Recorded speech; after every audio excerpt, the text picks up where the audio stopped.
गेल्या 4 वर्षापासून सुरू असलेली आई कुठं काय करते ही मालिका रटाळ बनत असली तरी प्रेक्षक अजूनही ही मालिका पाहत असल्याचे चित्र दुसरीकडे देखील आहे. ही मालिका आता तातडीने बंद करा अशी मागणी काही जण करत असतानाच मालिकेला वाढता TRP देखील मिळत आहे.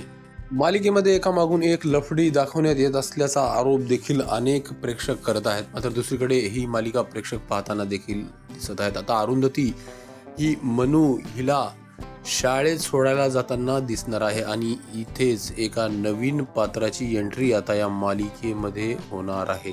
त्यामुळे हे नवीन पात्र आता कोणाच्या गळ्यात पडणार असा देखील अनेकांना प्रश्न पडू शकतो. तर मनू हिला सोडण्यासाठी अरुंधती शाळेत जाते.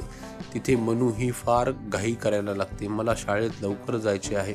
मुलांचा आवाज ऐकून तिला काही राहवतच नाही. ती म्हणत असते की मला लवकरात लवकर शाळेत सोड.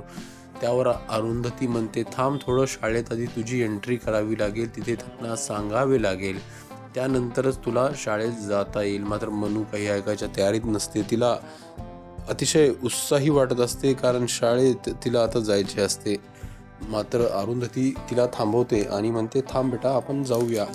अरुंधती तिला मग शाळेमध्ये काय काय करायचं, शाळेमध्ये कसं राहायचं याबाबत तिला सांगते आणि मग समोरच तिथे एक नवीन पात्र दिसते. ती म्हणजे मनू हिची शिक्षिका असते. तिचे नाव माया असे दाखवले आहे. आता माया ही देखील दिसायला सुंदर अशीच आहे. त्यामुळे आता माया हिची मालिकेमध्ये नेमकी काय भूमिका असणार हे देखील पाहणे फार मजेशीर ठरणार आहे. तर आई कुठे काय करते ही मालिका आपण पाहतात.